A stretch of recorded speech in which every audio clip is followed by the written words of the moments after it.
আন্না রাজুলান ক্বালা ইয়া রাসূলুল্লাহ আইয়ুন নাস খায়রুন ক্বালা মান তালা উমরুহু ওয়া হাসুনা আমালুহু। ইয়া রাসূলুল্লাহ, ইয়া হাবিবাল্লাহ, আইয়ুন নাস খায়রুন, মানুষের মধ্যম থেকে কোন ব্যক্তি ভালো মানুষ, কোন মানুষটা ভালো মানুষ? যখন এরকম করে বর্ণনা করলেন তখন আল্লাহ নবী জবাব দিলেন, মান তালা উমরুহু মান তালা মুরুহু ওয়া হাসুনা আমালুহু। আল্লাহ রাসূল বলছেন, যে ব্যক্তির দীর্ঘ হায়াত পেল, যে ব্যক্তি দীর্ঘ জীবন পেল, 70 বছর 80 বছর 90 বছর বয়স হায়াত পেল, ওই হায়াতটা পাওয়ার পরে ওর কাজগুলো আমলগুলো ভালো করেছে, ওই ব্যক্তি হলো ভালো মানুষ। আল্লাহ সুবহানাহু ওয়া তাআলা গত অন্যান্য জুমার মতোই আজ জুমা সাজানো বসার জন্য সুযোগ করে দিলেন। আমি আল্লাহ পাকের একজন ছোট নগণ্য গুনাহগার গোলাম, এই মসজিদে খুতবা বলার জন্য তৌফিক ইনায়াত করলেন। তো আমরা সকলেই হৃদয়ের নিংড়ানে আবেগটুকু উজাড় করে দিয়ে সেই মুনিবের দরবারে আমরা শুকর আদায় করি, বলি আলহামদুলিল্লাহ। অতঃপর দরুদ ও সালাম বর্ষিত হোক সেই নবীর প্রতি, নবীকুলের শ্রেষ্ঠ নবী, সরদার নবী, সেরওয়ারে কায়নাত, আকায়ের নামদার, তাজেদারে মদিনা, বিশ্ব মানবতার মহান শিক্ষক বিশ্বনবী মুহাম্মদুর রাসূলুল্লাহ, সকলেই বলি সাল্লাল্লাহু আলাইহি সাল্লামের উপর লাখো কোটি দরুদ বর্ষিত হোক। সংক্ষেপে বলি আল্লাহুম্মা সাল্লি আলাইহি আল্লাহুম্মা বারিক আলাইহি। সম্মানিত উপস্থিতি, আমরা আলোচনা চালাচ্ছিলাম ধারাবাহিকভাবে একটা সূরা কাহাফ থেকে, ঠিক কিনা? তো মাহে রমজান মাস আসার কারণে এক মাস ওই আলোচনাটা বিরতি ছিল। তো আজকে ইনশাআল্লাহ আমি আবার সেই সূরা কাহাফ নিয়ে আপনাদের সামনে হাজির হয়ে গেছি। রাসূলুল্লাহ নবীজি হাদিসের মধ্যে বলেছেন যে ব্যক্তি জুমার দিনে, যে কথাটা বলছিলাম, জুমার দিনে সূরা কাহাফ তেলাওয়াত করবে, পুরোটাই না পড়ুক, যে 2-1 আয়াত পাঠ করবে, আল্লাহ পাক এই জুমা থেকে সামনে জুমা পর্যন্ত তার ইমানের মধ্যে নূর চমকাবে, বলেন সুবহানাল্লাহ, হাদিসের ভাষা। তো সেই সূরা কাহাফ থেকে আমরা আলোচনা চালাচ্ছি।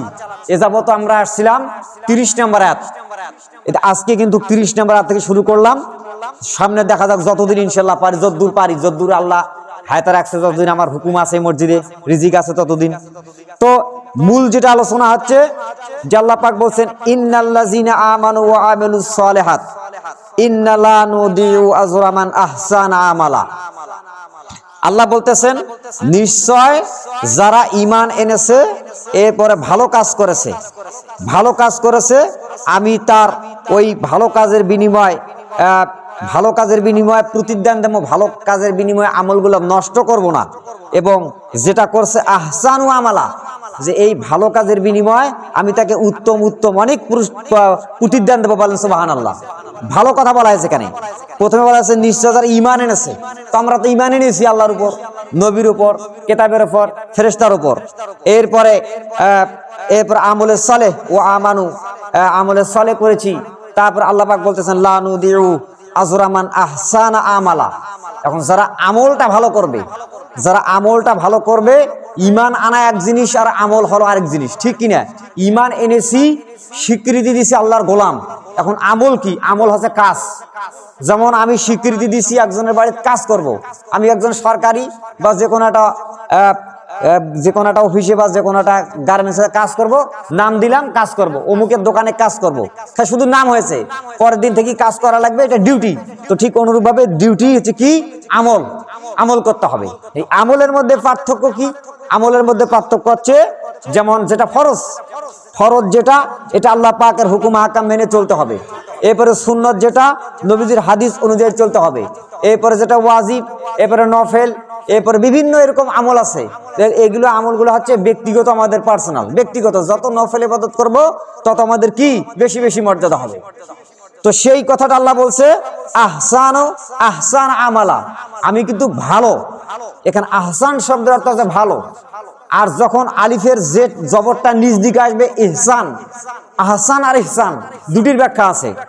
আহসান মানে ভালো কাজ চাইছে, এতগুলো আমল করেন, এতগুলো না কি করেন, এই কথা আল্লাহ বলে নাই। আহসান আজে ভালো কাজ, এই ভালো করতে হবে। জিনিসটা সামান্য, আপনি 1 পোয়া তরকারি রান্না করেন, গরুর গোশত 1 পোয়া রান্না করেন, 5 কেজি তো রান্না করার কথা বলা হয় নাই। আপনি 1 পোয়া তরকারি রান্না করেন, অল্পটুকুন করেন, অল্প মাল মেডিসিন মশলা দিলে তরকারিটা ভালো হবে। যখন ঝাঁকুয়া নিয়ে যাবেন, তার ঝাঁকুয়া মাল মেডিসিন লাগবে, ঠিক কিনা? এজন্য অল্প জিনিসের মজা বেশি। তা আল্লাহ কিন্তু এতগুলো নামাজ পড়িবে হইবে 16 রাকাত 24 রাকাত 37 রাকাত 20 রাকাত 40 রাকাত এটা বর্ণনা আসে নাই। আল্লাহ যে ভালো আহসান, কারণ এর জবাব আল্লাহ পাক আরেক জায়গায় দিয়েছেন সূরা মুলকের মধ্যে। আল্লাহ বলতেছেন আল্লাযী খলাকাল মাউতা লিয়াবলুকুম আইয়ুকুম আহসানু আমালা। আমি মরণ জীবন দুটি জিনিস সৃষ্টি করেছি, যে আমি দেখতে চাই তোমাদের মধ্যে ভালো আমল কর্মের শ্রেষ্ঠত্ব কে হয়েছে, বলেন সুবহানাল্লাহ। তাহলে আহসান শব্দ অর্থ কি? ভালো। আর ইহসান যখন আসবে, যেটা সূরা বনী ইসরাঈলে বলা হয়েছে ইহসান, ওটাকে বলা হয় ডবল দয়া। আহসান আর ইহসানের দুটি কথা আলোচনা করবো ইনশাআল্লাহ। তো ভালো কাজ করতে হবে, ভালো আমল করতে হবে। কেমন ভালো?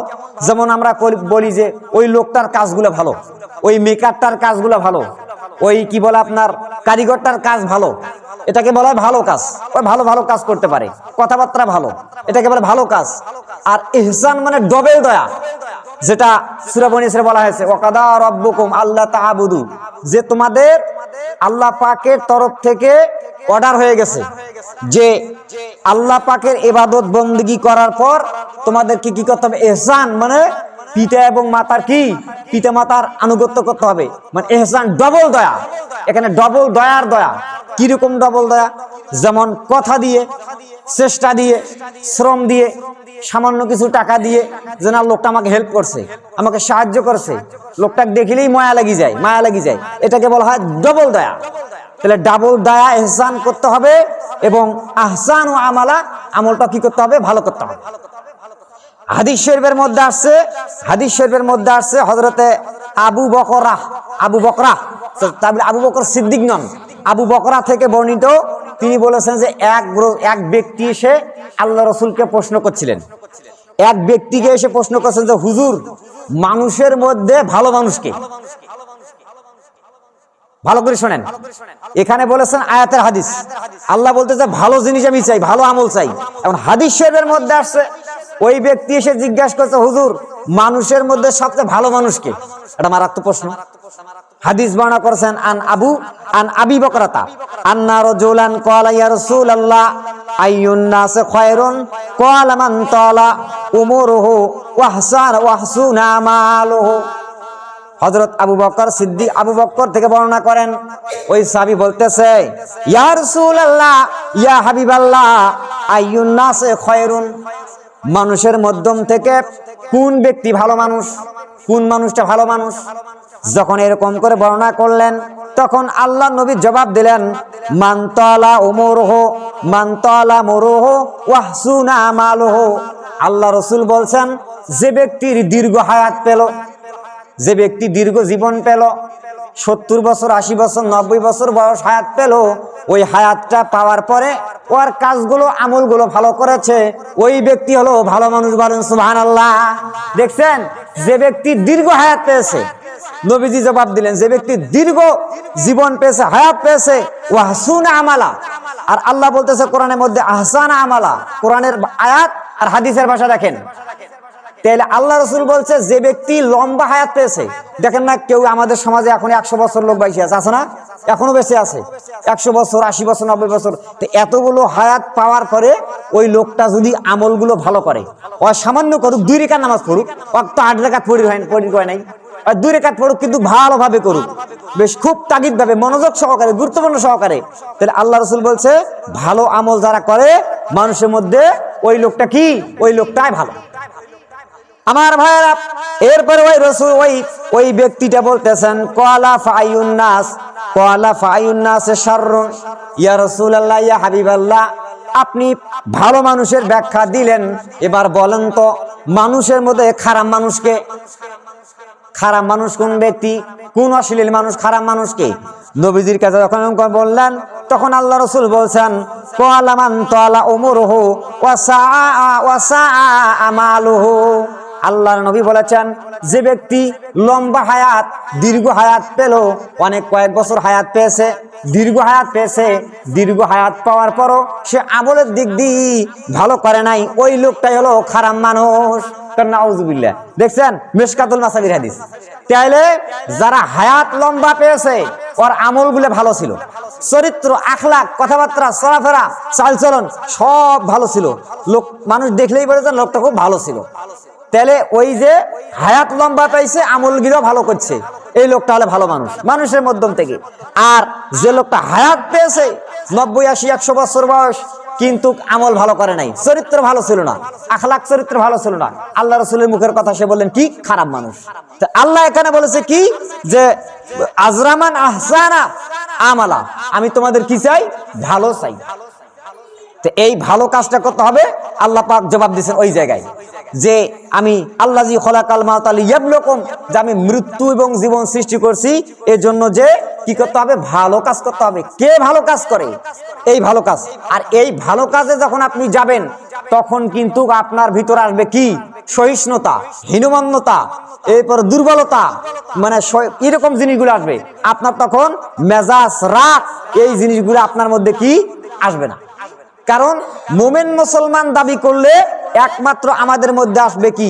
মোমেন মুসলমান দাবি করলে আল্লাহর তরফ থেকে আল্লাহ পাকের হুকুম হাকাম মেনে চললেই, যদি আমরা ভালো আমল করে আল্লাহর কাছে গ্রহণযোগ্য করতে চাই, তাহলে কি করতে হবে? সহিষ্ণুতা, হীনমন্যতা, নরম, মানে এই ধরনের থাকতে হবে। রাগ যদি আপনার ওঠে, রাগটাকে আপনাকে কি দিতে হবে? চেক দিতে হবে, রাগটাকে চিবিয়ে খেয়ে নিতে হবে। আল্লাহ পাক জবাব দিয়েছেন আর জায়গায়, আল্লাযীনা ইয়ানফিকুনা ফিস সাররাই ওয়াদ দাররাই ওয়াল কাযিমিনাল গায়যা ওয়াল আফিনা আনিন নাস ওয়াল্লাহু ইউহিব্বুল মুহসিনিন। আল্লাহ পাক জবাব দিয়েছেন সূরা আল ইমরানের 134 নম্বর আয়াত, যে যারা আল্লাযীনা ইউনফিকুনা ফিস সাররাই ওয়াদ দাররাই, যে যারা অভাবের সময়, অসচ্ছলতায়, আর যারা সচ্ছলতা, এগুলো দেখে শুনে ব্যয় করবে আল্লাহর জন্য, ইসলামের জন্য, দ্বীনের জন্য, এরপরে নবীজির জন্য। এরপরে কি করবে? ওয়াল কাযিমিনা ওয়াল গায়যা ওয়াল আফিনা আনিন নাস, মানে কি? মানুষ। আর রাগ মেজাজ যদি ওঠে বাইসাস ক্রমে, তো রাগ মেজাজটা একটু চেক দিবে, কন্ট্রোল করবে, কন্ট্রোল স্পিরিট, গতিটাকে নিয়ন্ত্রণ করবে, মানুষের প্রতি দয়া করবে। এরপরে আল্লাহু ইউহিব্বুল মুহসিনিন, তাহলে আল্লাহ ওই লোকটা কি করবেন? আল্লাহ ওই লোকটা প্রতি দয়া করবেন। বলেন সুবহানাল্লাহ। হয়তো কোনো জায়গায় বা আপনি ঠেকে গেলেন বা একটা বিপদের মধ্যে পড়ে গেলেন, আপনি কিন্তু মানুষের উপকার করেছেন, আপনি কিন্তু মানুষের ভালো করেছেন, একটা ভালো কাজ করেছেন, আপনি এমন জায়গায় ঠেকে গেছেন, বা হয়তো ওইটাতে আল্লাহ পাকের তরফ থেকে পরীক্ষা, তখন আল্লাহ আপনাকে কি করবে? ওই জায়গায় কি করবে? উদ্ধার করে নিবে। আমার ভাইয়েরা, এই জায়গার মধ্যে আল্লাহ পাক কোরআনে কারিমের মধ্যে বলেছেন, যারা নিজের রাগটাকে কন্ট্রোল, স্পিরিট, রাগের গতিটাকে নিয়ন্ত্রণ করবেন, আল্লাহ রাব্বুল আলামিন তাদের প্রতি এরকম ভালোবাসা দেবেন। এই জায়গায় আয়াতের ব্যাখ্যা আছে। মাইমুনা বিনতে মুরহাম নামে একটা মহিলা ছিলেন, তিনি একটা বড় লোকের বাড়ির একটা কাজের দাসী ছিলেন। তিনি যখন তার বাড়িতে অনেকগুলো মেহমান আসছে, যখন মেহমান আসছে, রুটি তরকারি আয়োজন করেছেন, মাইমুনা বিনতে মুরহাম বলতেছে যে তুমি যাও, ওই তরকারির বাটিটা তুমি নিয়ে এসো, মেহমানকে রুটি দেওয়াইতে হবে, খাওয়াইতে হবে।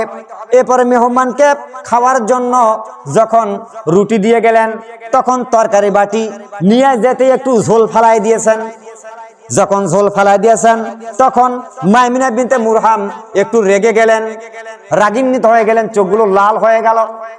যখন রাগ হয়ে গেলেন, তখন মাইমুনা বিনতে মুরহাম বলতেছেন, তুমি কি করলে? তুমি তরকারি ঝোল ফালাই দিলে কেন? কারণ কি? মান সম্মান তো তুমি নষ্ট করে ফেললে মেহমানের সামনে, আবার তুমি মুস্কি মেরে হাসতেছো, কারণ কি?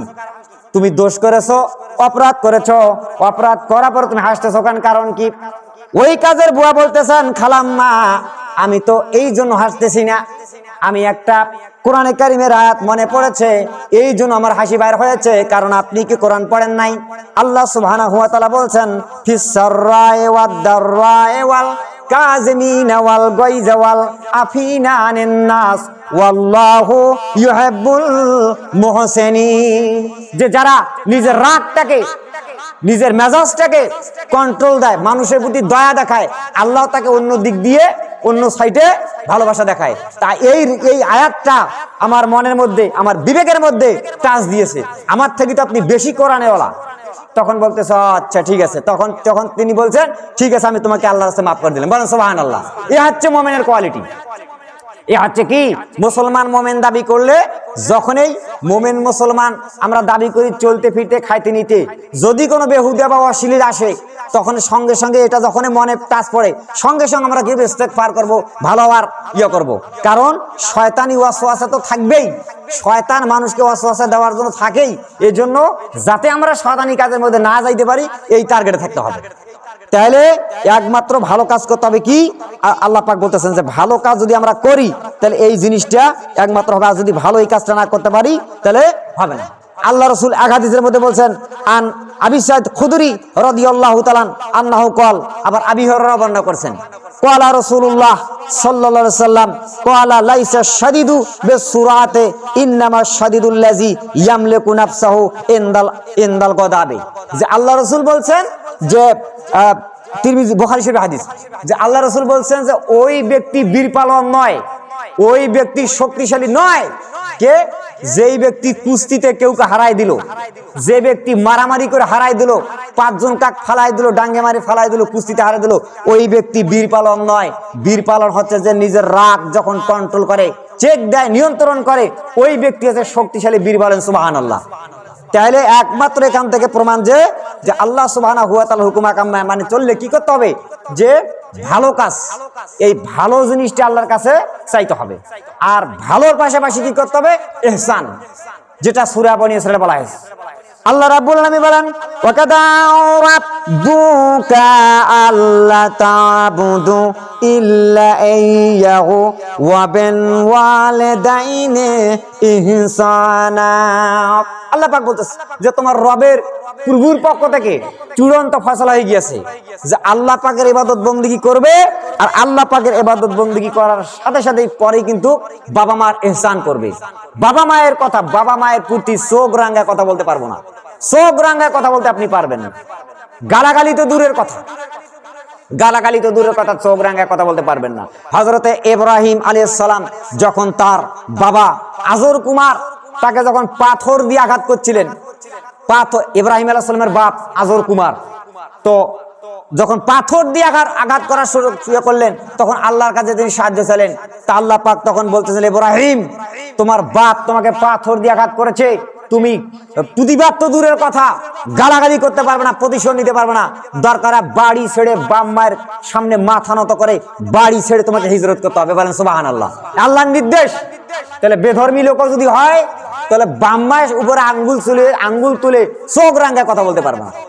এটা তো বাপ মা হলে বেধর্মী তো দূরের কথা, মুসলমানদের ভিতর দেখেন, মুসলমানদের ভিতরে নামাজ কালাম পড়ি, মুসলমান দাবি করি, অথচ আমরা বাপ মা। এই ইদানিং একটা ফেসবুকে লাইভ দেখলাম যে আপনারা হয়তো দেখছেন যে বেটার বাপকে মারছে, বলতেছে কেন মারতেছে, তো বলতেছে জমি জট সব বেঁচে ফেলছে।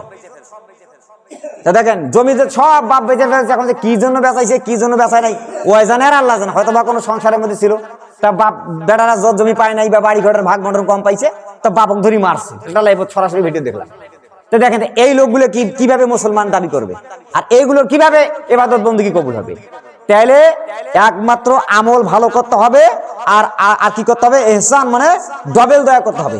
কারণ এই যে কথাটা ফার্স্টে বলছিলাম যে ইবাদত বন্দেগী করতে হবে, এটা আল্লাহ পাকের হুকুম, আর আল্লাহ জান্নাত দেবে কি দয়া করে। আর ইবাদত বন্দেগী আমল হবে উসুলা। সারা জীবন হজ করি, সারা জীবন ইবাদত বন্দেগী করিও কবুল না হইতে পারে।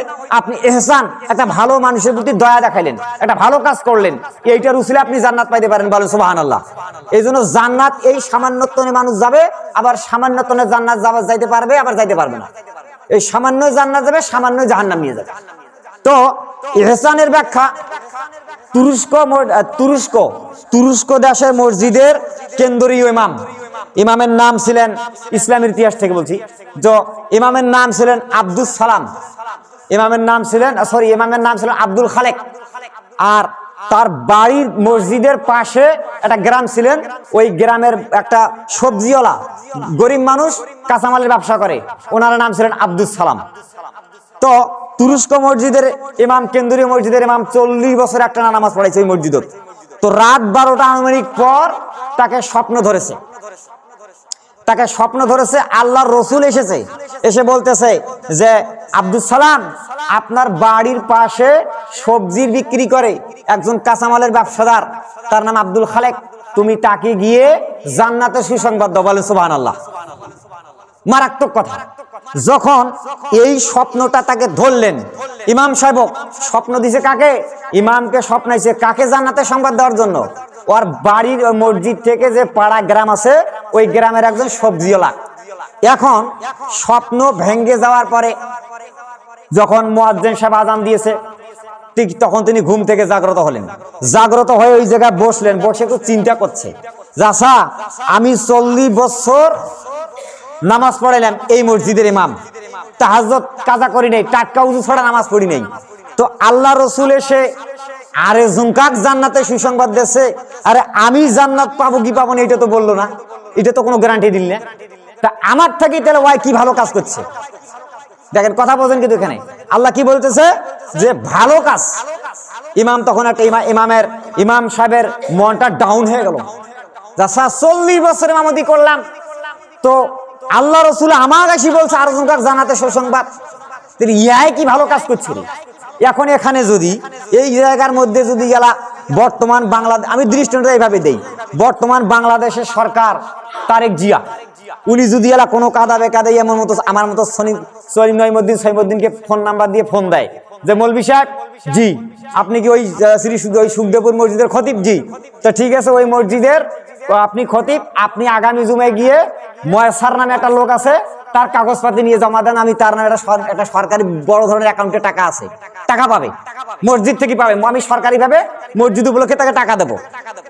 এই সংবাদ যদি উনি আমাকে ফোন করে, তা আমি বলবো যে শালা নামাজ পড়াও মুই টাকা দেবে, ওইটা তো কোনো কথা হল? তো চিন্তাটা হলে এই জায়গায় দেখেন, তাহলে ইমাম সাহেব চিন্তা করলেন যে আমি এই মসজিদে এতদিন ধরে নামাজ কালাম পড়াচ্ছি, আমি তাহাজ্জুদ কাজা করি নাই, ইশরাক আওয়ামের চাষতে সব কিছু করি নাই, এমন কোন টাটকা উযু ছাড়া নামাজ পড়ি নাই, আর আল্লাহ রাসূল আরেকজনের জান্নাতে সুসংবাদ দিচ্ছে, তো ও কি ভালো কাজ করছে? আর আল্লাহ পাক ওই জবাব দিচ্ছে, ইন্নাল্লাযীনা আমানু ওয়া আমিলুস সালিহাতি ইন্না লা নুদিউ আজরা মান আহসানা আমালা। আমার ভাইরা, এরপরে যখন ইমাম সাহেব কি করলেন, তিনি তড়িৎ গতিতে উঠলেন, উঠার পর উযু করলেন, উযু করার পর মসজিদে গেলেন, 2 রাকাত সালাত আদায় করলেন, করার পর টাইম হয়ে গেল, যাওয়ার পর তিনি ফজরের ফরজ নামাজ আদায় করলেন। যখন আদায় হয়ে গেলেন তখন ইমাম সাহেব মসজিদ থেকে বাইরে গেলেন, বাইরে যাওয়ার পরে নবীজি যেভাবে স্বপ্নে দৃষ্টান্ত দিয়েছেন ওইভাবে তিনি সামনের দিকে এগিয়ে যাচ্ছেন।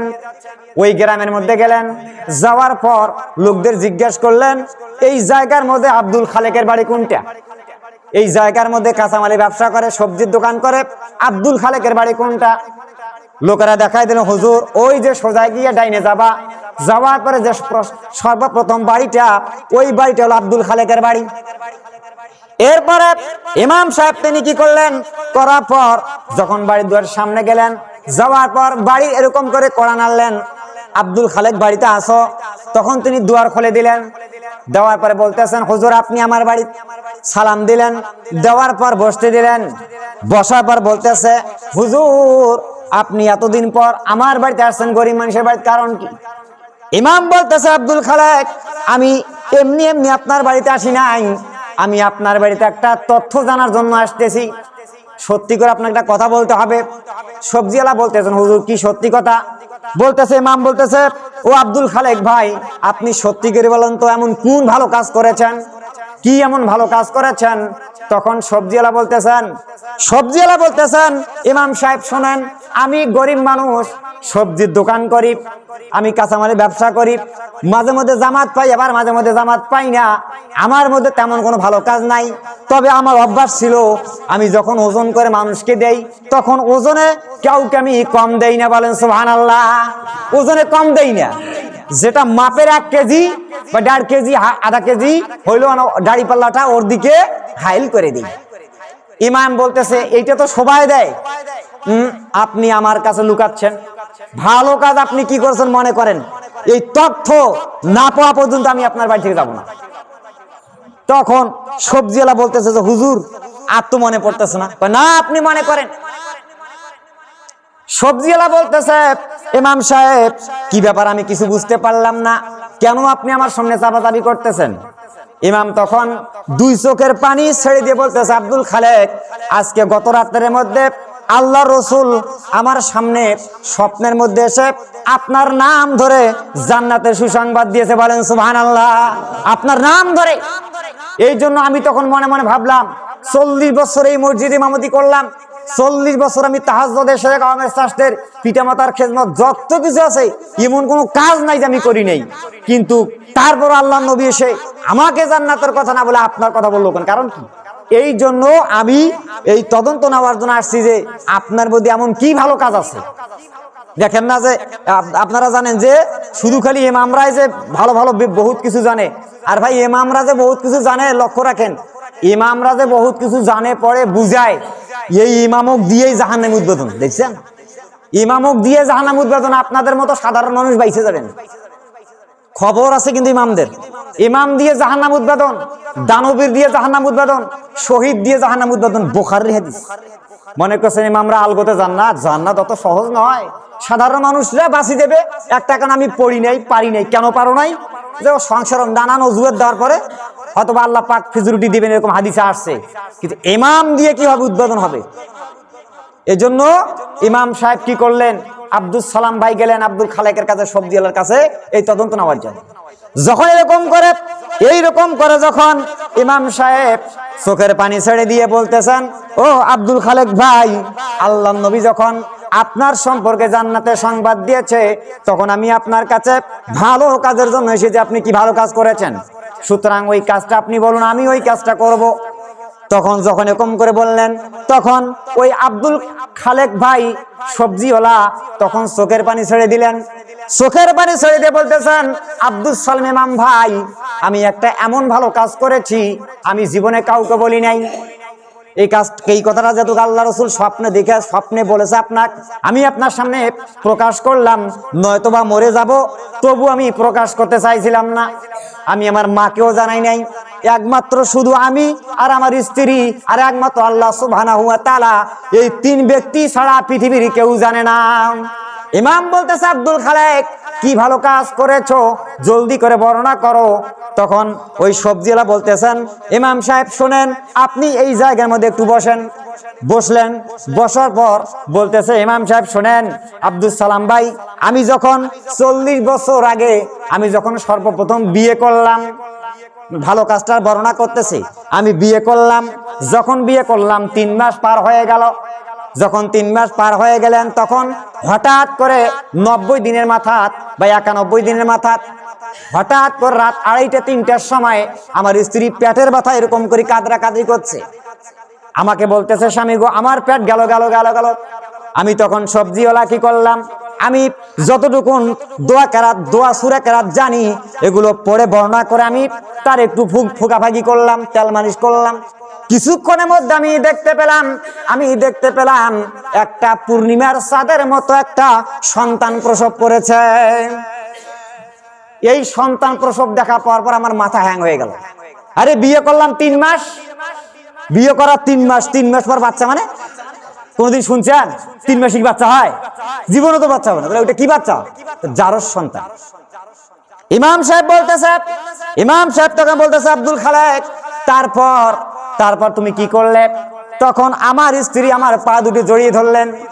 ধরার পর বলতেছে, ওগো প্রাণের স্বামী, তুমি ইচ্ছা করলে আমাকে তালাক দিতে পারো, কিন্তু তোমার প্রতি আমার আকুল আবেদন, তুমি আমাকে তালাক দিও না। তুমি আমার প্রতি একটু ইহসান করো, ডবল দয়া করো, মান সম্মান থেকে আমাকে রক্ষা করো।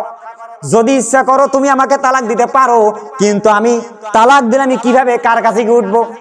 বাবা নাই, মাও নাই, ভাই নেই, কার কাছে গিয়ে উঠবো? ইমাম সাহেব বলতেছেন, আব্দুল খালেক, তারপর তুমি কি করলে?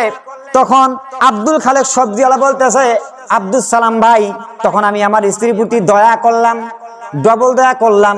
তখন স্ত্রী বলতেছে, ঠিক আছে, আপনি আমাকে দয়া করলেন, কিন্তু মান সম্মান কিরকম করে বাঁচবে এই টাইমের মধ্যে? পরের দিন সকালবেলা সবাই তো জানাজানি হয়ে যাবে, 3 মাস মুখের বাচ্চা হয়েছে, মুখ কিভাবে দেখাবো? তখন ওই সবজিওয়ালা বলতেছে, বিবিরে, চিন্তার কোনো কারণ নাই, টেনশন কোনো কারণ নাই। ঠিক আছে, তুমি বাচ্চাটাকে কাপড় দিয়ে জড়ায় পেঁচে আর রেডি করে দাও। এরপরে জড়ায় দিলেন, রেডি করে দিলেন। কিছুক্ষণের মধ্যে ফজর আজান হয়ে গেল। ওই মসজিদে। ফজর আজান হয়ে গেলেন, যখন আজান হয়ে গেলেন তখন বলতেছেন বিবিরে, বাচ্চাটাকে তুমি একটু সাদা কাপড় দিয়ে জড়ায় দিয়ে দাও। জড়ায় দিলেন, দেওয়ার পর যখন ফজরের জামাতের ওয়াক্তের টাইম হয়ে আসতেছে, তখন ওই বাচ্চা নিয়ে মসজিদে প্রবেশ করলেন। সবজিওয়ালা আব্দুল খালেক যখন প্রবেশ করলেন মসজিদের বারান্দায়, ওই বাচ্চাটাকে রেখে দিলেন। দেওয়ার পরে জামাতে নামাজ হাজির হয়ে গেলেন, জামাত নামাজ পড়লেন। জামাত শেষ করার পরে তিনি ওই যে 2 রাকাত সুন্নত নামাজ তো তিনি পড়ে নাই, ওই সুন্নত নামাজে দাঁড়ায় গেলেন। মানুষ যারা 2 রাকাত ফরজ আদায় করেছে এরা সবাই বেরিয়ে আসতেছে, এসে দেখতেছে হায় সর্বনাশ, গেটের সামনে এরকম কি বাচ্চা দেখা যায়, সি কার এটা বাচ্চাকে এই জায়গায় রেখে গিয়েছেন।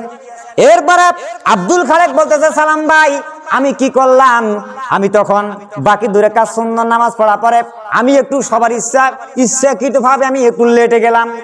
যাওয়ার পর ইমাম সাহেব বলতেছে, কার বাচ্চা এটা? সবাই বলতেছে, কেউ বলতে পারি না কার বাচ্চা। আমি তখন আব্দুল খালেক গিয়া বললাম, ইমাম সাহেব যদি বাচ্চাটার কোনো ওয়ারিশ না থাকে তাহলে আমি না হয় বিয়ে করছি মাত্র 3 মাস হইল, আপনি বাচ্চাটা আমার দেন, আমি গিয়ে বাচ্চাটাকে লালন পালন করে কোরআন শিক্ষা দেবো। বলেন সুবহানাল্লাহ, আমি শিক্ষা দেবো, দেন আমাকে দেন, না হাতটা দেন। তখন ইমাম সাহেব বলতেছে, কি তুমি নিবা? তোমার বউ কি নিবে? আরে তুমি তো এই মাত্র 3 মাস বিয়ে হয়েছে, তোমার বউ কি বাচ্চা নিবে? ইমাম সাহেব বলতেছে, বাচ্চা কার? ওরে বাচ্চা। টেকনিক, কৌশল, আল্লাহ কি বলছে? ইহসান ডবল দয়া। এরপরে তিনি কি করলেন, ওই বাচ্চাটাকে বাড়িতে নিয়ে গিয়ে তার মায়ের হাতে দিলেন। তার মা সকালবেলা ফজরের নামাজ পড়ে কি বলবার হচ্ছে, মা করে ডাক দিলেন, মা ঘর থেকে বাইরে আসো। কিবা যে এরকম দেখো তো কিরকম, কে জানি কি কাজ করেছে। আসলে বাচ্চা হয়েছে ওই মায়ের বেটারে বউ, কিন্তু কি করেছে? ইহসান ডবল দয়া করেছে তার স্ত্রীর উপর। এরপরে সবজিওয়ালা বলতেছে, আব্দুল সালাম ভাই এই কাজটা আমি করেছি, এরপর আমি লালন পালন করলাম, কোরআন শিক্ষা দিলাম। আসলে বাচ্চাটা আমার সন্তান নয়, সন্তান হলো যার সন্তান, কিন্তু আমি আমার স্ত্রীর প্রতি দয়া দেখাইলাম, আমি স্ত্রীর মান সম্মান হাত থেকেও বাঁচাইলাম, বাচ্চাও মেনে নিলাম, বাচ্চা আমার নয়, বাচ্চা তবুও মেনে নিলাম, স্ত্রীর মান সম্মান হাত থেকে বাঁচাই দিলাম। এইটা যদি আমার ভালো কাজ আল্লাহর কাছে হয়ে থাকে তাহলে হইতে পারে। ইমাম সাহেব বলতেছে, আব্দুল খালেক তুমি যে তোমার স্ত্রীর প্রতি দয়া করেছো, তার মানে এই নয় যে যার সন্তানকে লালন পালন করে কোরআন শিক্ষা দেবেন আর আপনি জান্নাত যাবেন, এইটা নয়। আপনি স্ত্রীকে দয়া করেছেন, এই জন্য আল্লাহ রাব্বুল আলামিন খুশি হয়েছে। বলেন সুবহানাল্লাহ। দেখছেন, তার মানে এইটা নয় যে একটা যার সন্তান ওখানে লালন পালন করে কোরআন শিক্ষা হয়ে গেল না, ওর বউ দয়া করছে। আপনি এইভাবে আপনার স্ত্রীকে বিভিন্ন সাইড দিয়ে, মাকে, বোনকে, ভাবিকে, ফুপুকে, এরকম বিভিন্ন সাইড দিয়ে আপনি দয়া করতে পারেন। আল্লাহ পাক ওই কথাটা বলছে, ইন্নাল্লাযিনা আমানু ওয়া আমিলুস সালাহাত, যে ঈমান এনেছে আল্লাহর উপর, যারা আমলে সলে করে আর ভালো কাজ করে, এই ভালো কাজটা যারা করবে তাদের আমি পুরস্কার কি করব না, নষ্ট করে দেব না, ওটার প্রতিদান পেতেই থাকবে। বলেন সুবহানাল্লাহ। তাহলে এই যে একটা আহসান আর ইহসানের ব্যাখ্যা, ইহসান মানে ডবল দয়া, আহসান মানে ভালো কাজ করতে হবে। এই ভালো কাজ যদি আমরা মুসলমান মুমিন হয়ে করতে না পারি তাহলে আমরা কি শিখলাম আর কি বুঝলাম? এর জন্য ভালো কাজ কি, এই যে যেমন 1 মাস মাহে রমজান মাস আমরা রোজা রাখলাম, 1 মাস মাহে রমজান মাস রোজা রেখে ঈদগাহের ময়দানে যে হাদিস বর্ণনা করে গেছিলাম কত জুমায়, যে আল্লাহ ফেরেশতাদেরকে বদনুবাদ করেছিলেন এরা কিসের জন্য আসছে, কি জন্য আসছে, আল্লাহ পাক তখন জবাব দিয়ে ভালো কাজের প্রতিদান দিয়েছে। এখন আমাদের এই মাহে রমজান মাস চলে গেছে বিধায় যে আমরা নামাজ পড়লাম তা কি না পড়লাম তা কি না, কারণ ওই কথাটা বারবার আসে যে মাহে রমজান মাস আসছে বছরে 11 মাস পরে 1 মাস, ওটা আপনি 11 মাসটা কিভাবে আপনি চলাফেরা করবেন, কিভাবে আপনি ট্রেডিং নেবেন, এইটা হচ্ছে ট্রেডিং প্রশিক্ষণ। ওখান থেকে আপনাকে শিক্ষা অর্জন করে চলতে হবে। এটা হচ্ছে আমাদের কি ভালো কাজ। এখন দেখা যায় সমাজে যে অনেক সময় সাধারণ মানুষ অনেক মাইন্ড করে কি, যে আমাদের এলাকায় একটা ঘটনা ঘটেছে, যে আমার বাড়ির সাথে যে ওই গ্রামের একটা অমুক গ্রামের একটা মসজিদ আছে, তো একটা ওই বাড়িওয়ালাটা মারা গেছে প্রায় অনেক বছর আগে, 3-4 বছর আগের কথা। তা বাড়িওয়ালাটা মারা গেছে, তা বউটা বিধবা, বউটা কিন্তু আর বিয়ের বয়সে নাই, বিয়ে করে নাই। তুই মাঝে মধ্যে সকাল বা রাত সন্ধ্যা করিয়াই হুজুরে গড়ত যায় কিছু জিনিস শুনি নেওয়ার জন্য, এরকম নামাজ কালাম সম্পর্কে মাসলা মাসাল। তা এই বাড়ি লোক কয় কি, ফির বারবার কেন করে যায়নি, তাহলে দেখ ওই কি তো যায় কি মন্তব্য করলে, চিন্তা করছেন? এই ধরনের মন্তব্য আল্লাহর কাছে হয়ে যায়। মাসলা মাসাল স্বামী মারা গেছে কিভাবে কি করে লাগবে হুজুর মাসলা মাসাল জানি দেয়, আর এক আসলে হুজুর পড়া থুয়ে ফির কেন আর ওর ঘর যায়নি, আর বাড়ির যায়নি। কেন এই সকাল সন্ধ্যার টাইম দেরি। এই ধরনের মন্তব্য করা যাবে না। মন্তব্য সন্দেহ জিনিস মারাত্মক। একমাত্র যারা ডাইরেক্ট, যেটা দলিল হাতে নাতে প্রমাণ, সেইটা অনুযায়ী করতে হবে। সন্দেহের উপর ভিত্তি স্থাপন করে কাজ করা যাবে না। এটা রাসূলুল্লাহ নিষেধ করেছেন। আল্লাহ রসুল কি করেছেন? নিষেধ করেছেন। এক সাহাবী এসে আল্লাহ রসুলের কাছে এরকম কাকুতি মিনতি করছে। তো হযরত ওমর কিছুক্ষণ এসে বলতেছেন, হুজুর হ্যাঁ ঠিক আছে ঠিক আছে, খুব ভালো দেন দেন দেন, অমুক তমুক, হ্যাঁ ঠিক আছে আমি একটু সুপারিশ করলাম, দেন। এভাবে যখন অনেক কয়েকবার কথা বললেন, বলতে বলতে রসুল রেগে গেলেন, চোখগুলো লাল হয়ে গেলেন। লাল হওয়ার পরে বলতেছে, ওমর এই যে লোকটা এসে আমার কাছে এরকম এরকম করতেছে, আর তুমি আমার সামনে সুপারিশ করতেছো, ঠিক আছে ভালো অমুক তমুক, আচ্ছা এই লোকটার সাথে তোমার কি সম্পর্ক বলো? তুমি কি এই লোকের সঙ্গে 3 মাস চলাফেরা করেছো, উঠা বসা করেছো? কয় না। 15 দিন? কয় না। 7 দিন? কয় না। তা 7 দিন 15 দিন 1 মাস 3 মাস উঠা বসা চলাফেরা করে নাই, তাহলে তার ভালো মন্দ তুমি কি করে বুঝবে? হঠাৎ করে এসে তুমি তার পক্ষে সাক্ষী দিলা। এজন্য একটা লোকের যতক্ষণ পর্যন্ত ওর সাথে চলাফেরা, ব্যবহার, কথাবার্তায় 15 দিন 1 মাস বা 20 দিন বা 7 দিন বা 1 সপ্তাহ চলাফেরা করা না যাবে, ততক্ষণ ওই লোকের হাল হকিত বুঝা যাবে না। হঠাৎ করে একটা লোক আমরা কিভাবে ভালোবাসবো? আজকে আমি আপনার মসজিদে 5 মাস 6 মাস বাদে 5 মাসের কাছাকাছি এরকম হয়ে গেল খতিবগিরি দায়িত্ব নেওয়ার, তা আমার কিরকম আখলাক চরিত্র, কিরকম কথাবার্তা সব আপনারা জেনে ফেলছেন। হঠাৎ করে জীবনে জানা যাবে না। তা আল্লাহ পাক এই কথা বলছেন, ইন্নাল্লাযিনা আমানু ওয়া আমিলুস সালাতে, ঈমান আনার পর কি করতে হবে? ভালো কাজ করতে হবে। এই ভালো কাজের মধ্যে আবার ভালো কাজ করতে হবে। ভালো কাজ করতে গিয়ে আপনারা যদি বেশি করে ফেলান, আর এই বেশির মধ্যে যদি শিরক হয়ে যায়, এটা কখনো আল্লাহর কাছে কি কবুল হবে না, কথা প্রায় বলছিলাম। এই জন্য শিরক এটা মারাত্মক। এই ভালো জিনিসটা আল্লাহর কাছে আল্লাহ কিন্তু অনেকগুলো চাই নাই, আহসান ওয়া আমালা, এটা ভালো কাজ করতে হবে। কাজটা যেন নির্ভেজাল, কোনো গ্রিভেলটি কিচ্ছু না থাকে, একমাত্র আল্লাহকে সন্তুষ্টির উদ্দেশ্যে। যদি আপনি আল্লাহকে খুশি করার জন্য যদি এটা না হয়, নিজে মানুষের সামনে প্রশংসা করার জন্য, মানুষের সামনে আমার নাম পাওয়ার জন্য, ফুটার জন্য আমরা কাজ করি, ভালো কাজ করি, এটা কিন্তু হবে না। কারণ একমাত্র ওই যে আমরা একটা কথা বলি, অনেক আলেম ওলামারা বলে যে তাকে কি বলে, হায়াতে তাইয়্যিবা, হায়াত দারাজ করে দেন। বলি না আমরা যে যাক হায়াত আল্লাহ তাআলা মুখজন দান করছে, হায়াত দারাজ করে দেন। আসলে এইটা হায়াত দারাজ করে, যে হুজুরেরা অনেক সময় যে বলে হায়াত দারাজ করে দেন, ওইটা আর বাপও জানে না। ওইটা হুজুগতে কথা মারি দেয়। হায়াত দারাজ মানে কি? ওর যতটুকুন হায়াত ততটুকুনই হায়াত। কিন্তু তার মানে কি? তার মুফাদ্দিরিনা কেরামের ব্যাখ্যা করেছে, ওই লোকটা যদি দুনিয়াবি হয়, একটা ভালো কাজ করছে কিন্তু দান করছে অনেক, লোকটা যদি দুনিয়াবি হয়, দুনিয়ার চেয়ে খালি সয় সম্পদের জন্য যদি থাকে, তাহলে দানের বিনিময়ে আল্লাহ তাকে দুনিয়াতে দিবে। এই জন্য আল্লাহ পাক বলতেছে তাকে দানের বিনিময়ে দুনিয়ার মধ্যে দিয়ে দিবে। আর লোকটা যদি আখিরাত পরকালী হয়, যে আল্লাহওয়ালা হয়, যে মুসলমান মুমিন দাবি করে, মরার পরে যেন সে জান্নাত যাইতে পারে এই আশা আকাঙ্ক্ষা থাকে, তাহলে বিভিন্ন বালা মুসিবত কষ্ট দুঃখ দিয়ে কি করবেন? আল্লাহ পরীক্ষা করবেন। এর জন্য তাহলে ভালো কাজ আর ইহসান ডবল দয়া করতে হবে, এরকম দয়া করতে হবে, ভালো করতে হবে। যদি আমরা এই কাজটা করতে পারি, আল্লাহ পাক বলতেছেন, তাহলে এখানে কি বলা হয়েছে পরাতে, আর এই ভালো এবং দয়া করতে গেলে মনের মধ্যে কি আসবে? সহিষ্ণুতা, হীনমন্যতা, দুর্বলতা এরকম আসবে। ওই আল্লাহ রসুল বলছেন যে সবচেয়ে বড় শক্তিশালী একমাত্র কুস্তিগির দিয়ে মারামারি করে, লড়াই করে, ওই ব্যক্তি বীর নয়। বীরকে নিজের রাগটাকে যে চিবিয়ে খেয়ে ফেলে, নিজের রাগটাকে যে কন্ট্রোল করে। এজন্য নিজের রাগটা কি করতে হবে? কন্ট্রোল করতে হবে, চেক দিতে হবে। এই রাগ যদি আমরা চেক দিতে পারি, রাগ চেক দিতে হবে, তাহলে ইনশাল্লাহ আমরা কি করব? কামিয়াবি হতে পারবো। রাগ যদি আমরা চেক না দেই, হবে না। হযরত আবু বকর সিদ্দিক রাদিয়াল্লাহু তাআলা আনহুর সঙ্গে এক ইহুদির এরকম কথাবার্তা চলতে ফট করে রেগে গেলেন ওই ইহুদি। কিছুক্ষণের মধ্যে রাসূলুল্লাহ এসে হাজির হয়ে গেলেন। ইহুদি বিভিন্ন অকট্য ভাষায় আবু বকরকে গালিগালাজ করতেছেন, অমুক তমুক আল কাজ্জাব সাইল এরকম করে গালিগালাজ করতেছেন। গালিগালাজ করতে আল্লাহ রসুল তখন এসে বসলেন, বসার পরে একটু মুস্কি হাসতেছেন। তখন আবু বকর বলতেছে, হুজুর আমাকে গালি দিচ্ছে আর আপনি হাসতেছেন, কিছু বলতেছেন না। তখন এইরকম কথাটা একটু বড্র মেজাজের মতন হয়ে গেল।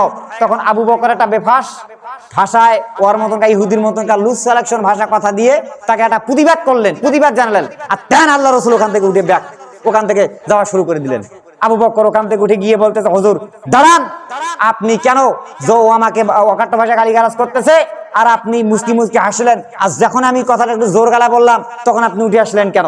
তখন আল্লাহ রাসূল বলছেন যে শোনো, যখন তুমি ওই ইহুদি তোমাকে অকাট্য ভাষায় গালিগালাজ করছে, তখন তোমার কথার প্রেক্ষাপটে একজন ফেরেশতা প্রতিবাদ করতেছে, এই জন্য আমি মুস্কি মুস্কি হাসি দিয়েছি। আর যখনই তুমি একটা অকাট্য ভাষা বেভাস ভাষায় লুজ কালেকশন ভাষা যখন তুমি তাকে উত্তর দেওয়ার জন্য রেডি হয়ে গেলে, উত্তর দিলে, তখন ফেরেশতা ওখান থেকে চলে গেল। তা ফেরেশতা যখন চলে গেছে আমি ওখান থেকে চলে আসলাম। তো এই জন্য মুমিন মুসলমান দাবি করলে কি করতে হবে? একমাত্র আল্লাহ পাকের হুকুম আহকাম মেনে চলতে হবে। যেখানে যেরকম রাগ মেজাজ তো থাকবে, রাগ মেজাজ যদি না থাকে তো মানুষ কি বলবে, বালিয়ে মাছ রক্ত নেই, মেজাজ না থাকলে কেমন হয়? যেখানে যার যেখানে, একটা কথা আছে না, যেখানে যার যেখানে যত রাগ বেশি তত ভালোবাসা আকর্ষণ কি বাড়ে, আকর্ষণ বাড়ে। কারণ আমরা এমন সময় রাগান্বিত হই, আল্লাহ পর্যন্ত সাধারণ মানুষ গালিগালাজ করে, তা আল্লাহ পর্যন্ত গালিগালাজ করে, তারপর আল্লাহ কি করে? তারপর আল্লাহ এগুলো মাইন্ড করে না। দেখেন ছোট্ট ছেলে মেয়েকে এমন দুষ্টমি করে, মা এবং বাবা তো বাইরে থাকে, মা কন্ট্রোল দিতে পারতেছে না, শেষ পর্যন্ত রাত চেক দিতে না পারে তাকে ঠাস করে একটা মার দিলেন। এখন বাচ্চা ছেলে মেয়ে মার খেয়ে দাদির গোড় নানির গোড় ভাই করে চলে গেলেন, আঙ্কেলের গোড় বা চাচির গোড় আন্টির গোড় গেলেন, আবার দেখেন ওই কিছুক্ষণ পর মাও গিয়ে তাকে চুমু দিয়ে কোলে টেনে নিলেন। কিসের মহব্বত? ভালোবাসার মহব্বতের কারণে। তাহলে এর চেয়েও দয়া আছে কার কাছে? আল্লাহর কাছে। 100 দয়ার মধ্যে 1 গুণ দয়া, মহব্বত, ভালোবাসা, ইহসান, ভালো, এটা আল্লাহ পাক পৃথিবীতে সমস্ত মাখলুকাতকে ভাগ বন্টন করে দিয়েছেন। 99 দয়া ভাগ বন্টন একমাত্র আল্লাহর কাছে আছে। সুবহানাল্লাহ। তাইলে আল্লাহ কত বড় দয়াশীল, আর আমরা কতগুলো পাপ আবাচারিয়া করি। এই যে আল্লাহ পাক বলতেছে, বান্দা অন্যায় করেছিস, অপরাধ করেছিস, যদি একবার খালি আমরা আল্লাহর কাছে এরকম তওবা ইস্তেগফার করে আসি, আল্লাহ এরকম দিয়ে বাচ্চা ঠাস করে মায়ের দেওয়ার পর মা যেমন কোলে টেনে নেয়, ঠিক অনুরূপভাবে আল্লাহ পাক আমাদেরকে আপন করবে। আল্লাহর কাছে কোনো গোস্বা মেজাজ নেই, আল্লাহর কাছে কোনো রাগ মেজাজ নেই। সম্মানিত উপস্থিতি, তো যাক, তাহলে সূরা কাফ থেকে আমরা আলোচনা চালাচ্ছি। ইনশাআল্লাহ আমি আপনার কাছে আবারও বলি যে যুবক ভাইরা যারা আপনারা একটু করেন, আপনারা একটা হেসকারি করেন কেন? আপনারা আজান হয়ে সাথে সাথে, আরে ভাই আপনার তো মসজিদে আসা লাগবে, আপনি তো আসবেন, তো দেরি করেন কেন? দেরি করে আসলে আপনারা দুইটা লজেই বলছি, যারা সর্বপ্রথম আসবে উট কোরবানির সব পাবে, এবং মূল বক্তব্য যেটা খালি A to Z আপনারা পাবেন। আর লেট করে আসবেন, ওই উট কোরবানি থেকেও বঞ্চিত হবেন, আলোচনার ধারাবাহিকতাও পাবেন না। এর জন্য আমি আপনার কাছে আগুলা বেতন, আপনারা জগতে আসবেন। আল্লাহ জি ভাই স্যারকে আগামী জুমা হবে ইনশাল্লাহ 31 নম্বর রাত থেকে আলোচনা হবে। তো যতটুকু কথাবার্তা বললাম, এই কথাবার্তার উপর ভিত্তি স্থাপন করে আল্লাহ পাক আপনাকে আমাকে সঠিকভাবে আমল করার তৌফিক দিন। আমিন।